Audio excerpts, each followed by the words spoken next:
अपने पसंदीदा शायर की वीडियो सबसे पहले पाने के लिए एना मुशायरा आज ही सब्सक्राइब कीजिए और बेल आइकन दबाना ना भूलें। शुक्रिया।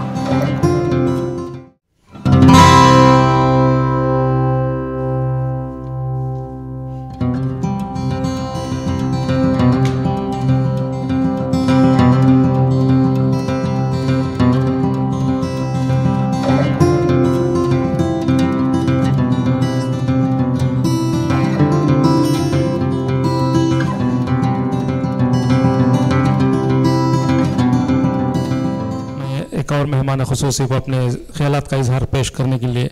आवाज़ दे रहा हूँ डॉक्टर मौलाना शमीम सालिक साहब। बिस्मिल्लाहिर्रहमानिर्रहीम। सबसे पहले डाइस पे तशरीफ़ फरमा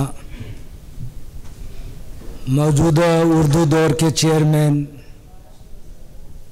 शायर दौरां मुबीन मुनव्वर साहब, उसके बाद आज इस मुशायरे की खुशनसीबी ये है कि सदारत शायर इस्लाम हजरत अल्लामा आरिफ बिल्ला हाफिज़ कर्नाटकी साहब जीदत मजदूम फरमा रहे हैं। उसके बाद एक ऐसी शख्सियत का नाम जो बेसहारों का सहारा यानी ओल्ड एज होम बुजुर्गों का घर के बानी फाउंडर डॉक्टर फारूक साहब और हमारे रफ़ी भाई साहब नाज़िम मुशायरा हमारे करम फरमा सोहेल निज़ामी साहब, आप तमाम की खिदमत में हदिया इम्तिहान तशक्कुर का बेहतरीन गुलदस्ता पेश करते हुए उर्दू के ताल्लुक से चंद बातें कहकर जगह ले लूँगा। उर्दू की बात तो हर कोई करते, वज़रा हजरात करते,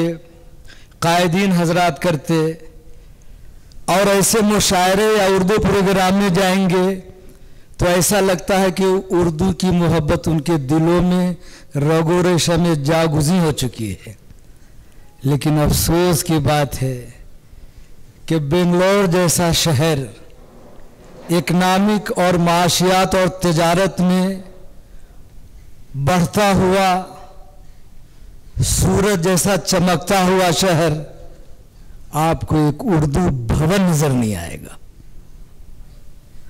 आप इस तरह के प्रोग्राम के लिए कर्नाटक भवन, अंबेडकर भवन, गुरु नानक भवन का मोहताज होते हैं। लेकिन बहुत ही अफसोस की बात है कि हमारे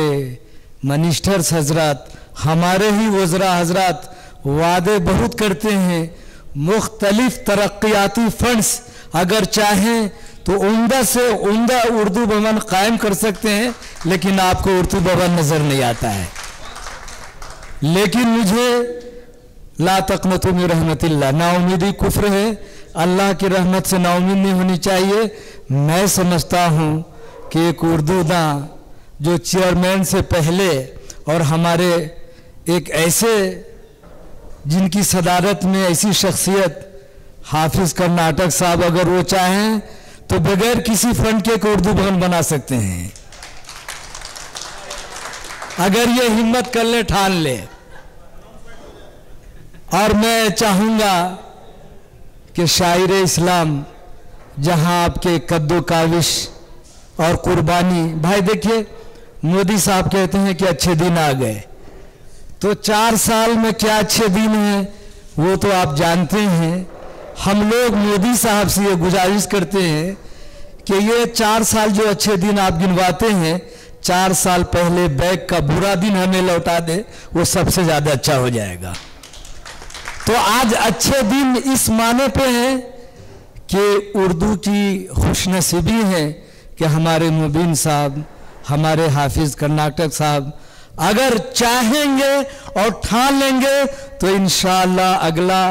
अगला साल, आने वाला साल इंशाअल्लाह हमारे ये जो मुशायरा आप देख रहे हैं बकरीद ईद मिलन का,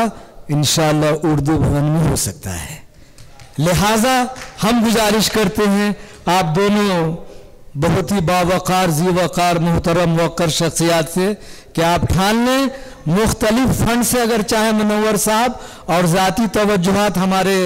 हाफिज़ कर्नाटकी साहब जो हमारे पुराने दोस्तों में से हैं, और हम आने से पहले हम कह रहे थे कि भाई आप जल्दी चलिए, जल्दी आप वहाँ स्टेज पे होंगे तो लोगों की तादाद होगी, तो हजरत कह रहे थे नहीं अभी बैठिए। तो मैंने इनसे एक शेर कहा कि आज आप सदरे मुशायरा हैं, तो मैंने कहा कि एक बारात इनके खिदमत में, सदर मुशायरा के खिदमत में मैंने उस वक्त इरादा कहा कि मैं एक शेर कह देता हूँ ताकि कुर्सी से उठकर आप यहाँ आ जाएंगे। तो इन्होंने कहा कि आप वहाँ कह दीजिएगा, तो मैंने एक दिल में एक शेर कहा जो भी मैं बता रहा हूँ कि एक बारात सज धज कर निकली तो है, रक्स व नगमा भी है, ज़ेबो ज़ीनत भी है, लेकिन नौशे का उसमें पता ही नहीं, ऐसे बारात लाने से क्या फ़ायदा। तो आप आ गए, रौनक महफिल हो गया।